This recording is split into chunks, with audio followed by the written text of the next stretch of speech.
şey göstereceğiz.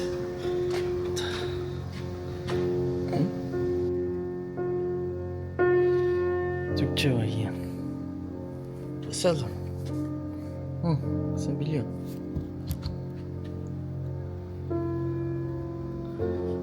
...25 Haziran 1950'de Kuzey Kore Komünist Ordusu Güneydoğu'da kalanlar da onları unutmayıp geri geldiler. Ve bizler de onlarla birlikte Kore Savaşı'nın tarihini unutulmaz kıldık. 25 Haziran 1950'de Kuzey Kore Komünist Ordusu Güney Kore'yi istila etti. Savaşın başlamasından sadece 3 gün sonra başkent Seul düşünce yapmıştır. 3 yıl 1 ay süren Kore Savaşı, 20. yüzyılın en acımasız ve trajik olaylarından biri olarak tarihteki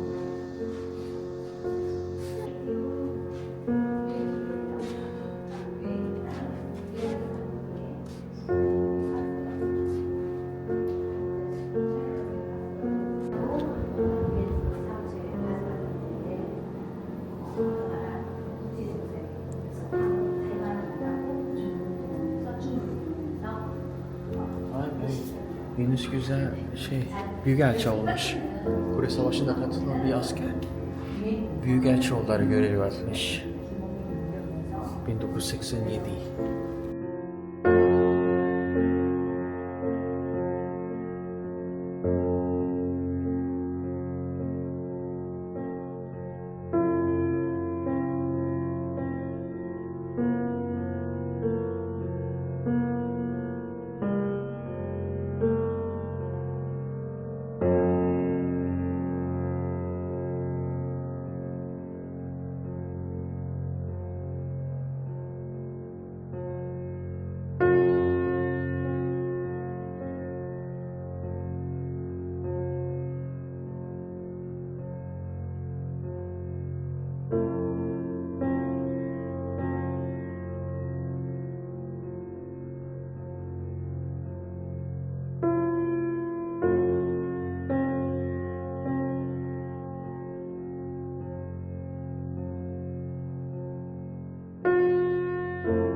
Nasıl gidiliyor yukarı?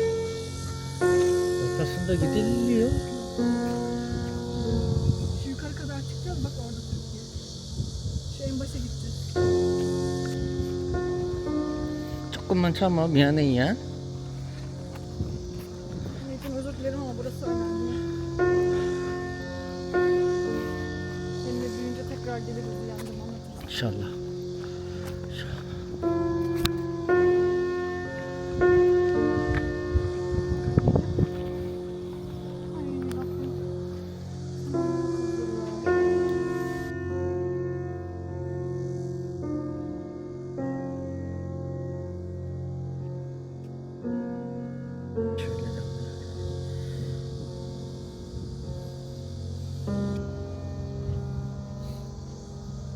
Yani sen de dua et. Anneciğim dua et anneciğim.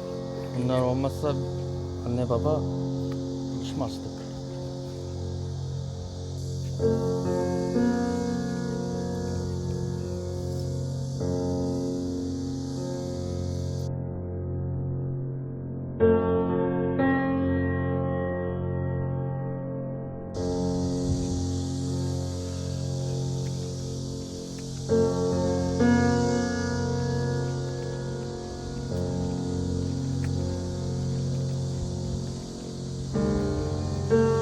Dostları şad olsun.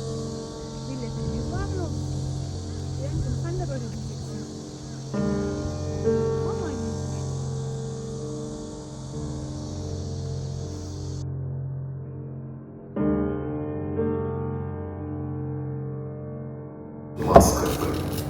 25 Haziran 1950'de Kuzey Kore Komünist Ordusu Güney Kore'yi istila etti. Savaşın başlamasından sadece 3 gün sonra başkent Seul'ü düşünce Birleşmiş Milletler Güvenlik Konseyi, özgürlük ve dünya barışının korunması ve adaletin yerine getirilmesi için Birleşmiş Milletler kuvvetlerinin savaşa katılmasına karar verir. İnçan Muharebesi çerçevesinde 28 Eylül günü Seul geri alınır ve kuvvetler Ambok ve Tuman nehirlerine kadar ilerlerler. 27 Temmuz 1953 tarihinde Kore Ateşkes Anlaşması imzalanır. Kore Savaşı'na 22 ülkeden katılan yaklaşık 1.950.000 Birleşmiş Milletler askerinden yaklaşık 41.000 kişi hayatını kaybetmiştir. 3 yıl 1 ay süren Kore Savaşı, 20. yüzyılın en acımasız ve trajik olaylarından biri olarak tarihteki yerini almıştır. Savaş boyunca Birleşmiş Milletler Ordusu şehitlerini aralarında İnçan ve Keysan'da bulunduğu 6 geçici mezarlığa defnetmiştir. Daha sonra 1951 yılının Ocak ayında Busan'da şehitler adına bir mezarlık kurulmuştur. Savaş bitince Güney Kore hükümeti Birleşmiş Milletler Genel Kurulu'na kendi ülkesinden çok uzaklarda yabancı bir ülkede erken yaşta hayata veda eden kahraman gençlerin anısını yaşatmak ve onurlandırmak amacıyla Kore'de bir Birleşmiş Milletler Anıtsal Mezarlığı kurulmasını teklif etmiştir. 1955 yılında kabul edilen Birleşmiş Milletler Genel Kurulu kararı sonrasında 1959 yılının Kasım ayında Güney Kore hükümeti ve Birleşmiş Milletler arasında Birleşmiş Milletler Kore Anıtsal Mezarlığı'nın ihdası ve muhafazasına ilişkin bir anlaşma imzalanmıştır. Bugün Birleşmiş Milletler Kore Anıtsal Mezarlığı 11 üyeden oluşan uluslararası bir komisyon tarafından yönetilmektedir. Birleşmiş Milletler Kore Anıtsal Mezarlığı, tören salonu, anılar salonu, sembolik alan, ana şehitlik alanı ve yeşil alan olmak üzere 132 bin kilometrekarelik bir alandan oluşmaktadır. Ziyaretçilerin saygılarını sunduğu tören salonunda Kore Savaşı ve Birleşmiş Milletler Anıt Mezarlığı tarihini anlatan bir belgesel film gösterilmektedir. Anılar Salonu'nun girişinde Kore Savaşı'nda kullanılan ilk Birleşmiş Milletler bayrağı, Birleşmiş Milletler askerlerinin savaş fotoğrafları ve anı değeri taşıyan objeler sergilenmektedir. Anılar Salonu, savaş yıllarındaki trajediyi sanki dün yaşanmış gibi hissettirmektedir. Sembolik alanda Kore ve Birleşmiş Milletler'e ilaveten savaşa katılmış 22 ülkeyi temsil eden bayraklar dalgalanmaktadır. Bu alan aynı zamanda aralarında Türkiye, Yunanistan, Yeni Zelanda, Norveç, Tayland ve Filipinlerin de bulunduğu bazı ülkelerin anı malzemelerini içermektedir. İçmeyeceğim mi?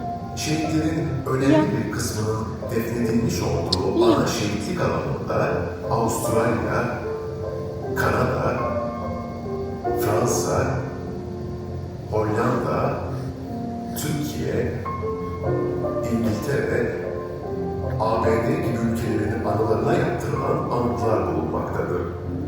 Burada gençlik çağlarının en güzel zamanlarını yaşayamamış bu kahramanların ruhları hep birlikte teselli bulmaktadır. Mezarlığın altında konuştuğu yeşil alan, hayatını yakın zamanda kaybetmiş gazilerin defni için ayrılmıştır.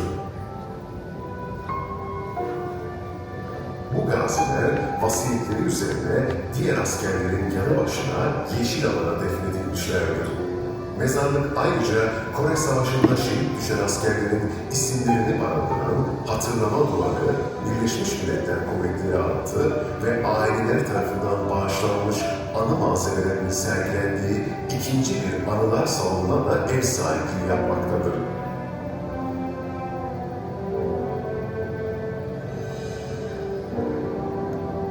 Mezarlık ve yeşil alan arasında konumlanmış Dağın su yoluyla 11 basamaktan oluşan meçhul asker yolu, yaşam ve ölüm arasındaki sınırları aşarak sanki sonsuzluğa akmaktadır. Zaman birçok şeyi değiştirdi. Güney Kore artık hiçbir umudun ya da geleceğin Çok olmayacağı mütevazı hissini yani. veren savaşın kalıntıları arasında sağda. çıkarak Evet, ekonomik süt. bir dünya gücü olarak yükseldi. Birçok kişi bunun bir mucize olduğunu söyledi. Bu dev. Bazıları Yok, terde var da çoğu imkansız süt. olduğunu düşündü. Yine de bizler biliyoruz ki bu mucizevi değişim yıllar önce dünya barışını kurmak için dünyanın dört bir yerinden gelerek savaşa katılmış gençlerin paha biçilemez fedakarlıkları sayesinde mümkün olabilmiştir. İnsanlığın barış içinde yaşaması için kendilerini feda etmiş olan bu genç ruhlar 60 yılı aşkın bir süredir burada huzur içinde yatmaktadırlar.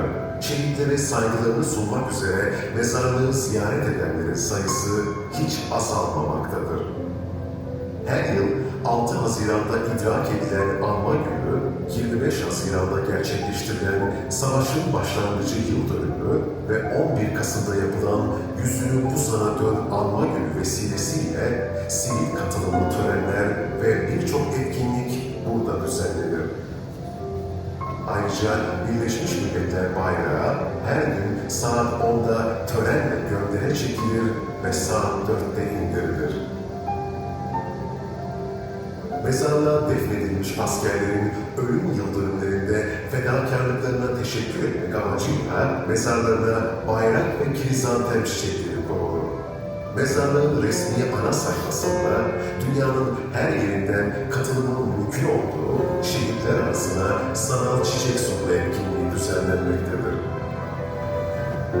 Kore Savaşı'nda savaşmak üzere 20.095 asker gönderen Türkiye'nin yalnızca gazileri değil, tüm vatandaşları bu savaş geldiklerinde unutmayıp Birleşmiş Milletler Anıtsal Mezarlığı'nı mutlaka ziyaret ederler.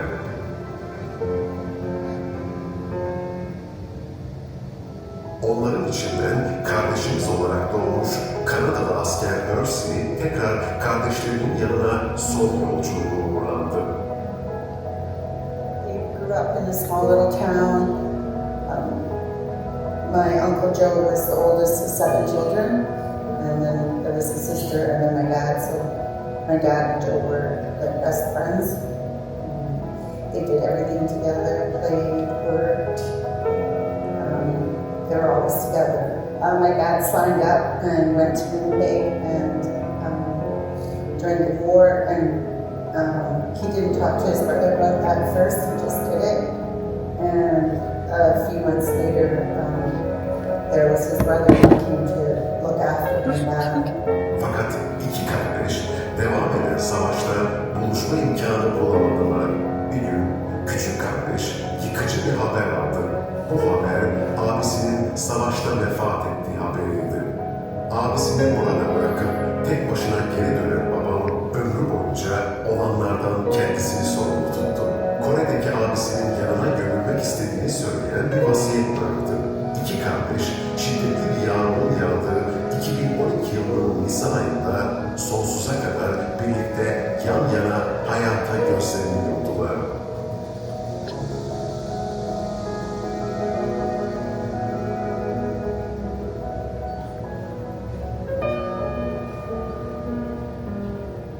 Sadece aynı kanı paylaşanlara mı kardeştedir ki? Kore Savaşı'nda şehit düşmüş silah arkadaşlarının naaşlarını savaş alanından taşımış, mezarlığa nakletmiş ve defnetmiş olan James Grundy de son nefesini verdikten sonra küllerinin Birleşmiş Milletler Anıtsal Mezarlığı'na kendisinden önce defnedilen silah arkadaşlarının yanına sarılmasını arzu etmiştir. So when I'm ready to lay here, he kept saying to me, yes, you made those souls there. You went to see those souls. You were going to see the grave. You might watch those souls, you go on that grave. But I don't know about that. You might follow them, I want to them one day. Every time I go here today, the feeling is the same when I first came here. In 1988,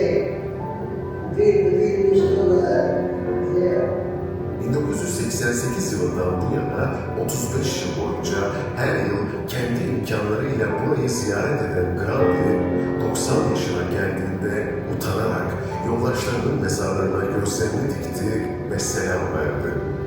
2022 yılının Kasım ayında ise dilediği gibi arkadaşlarının yanına Gaziler Mezarlığı'na defnedildi. Onu her yıl buraya getiren onun asil yoldaşları ve kardeşlerini unutmama sözü olsa gerek.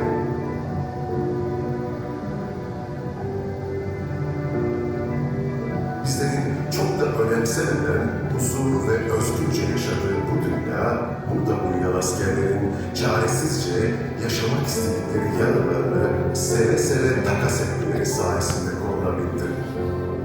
Döktükleri kan, geride kalan aile ve dostlarının gözyaşları boşa çıkmasın diye onları daima hatırlayacağız. I want people to remember the sacrifice of the soldiers. Well, in my family, it's not forgotten. We talk about it all the time. We read everything we can. We visit here as much as we can as well. And the world should remember.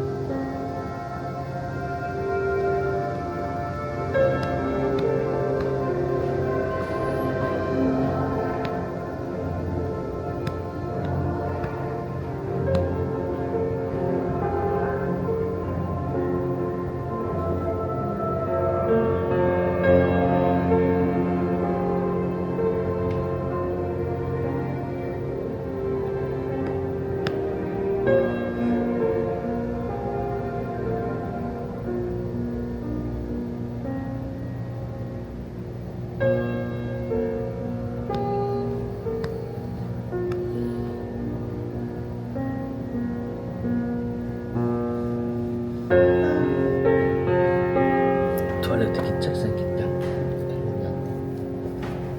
Sen git gel.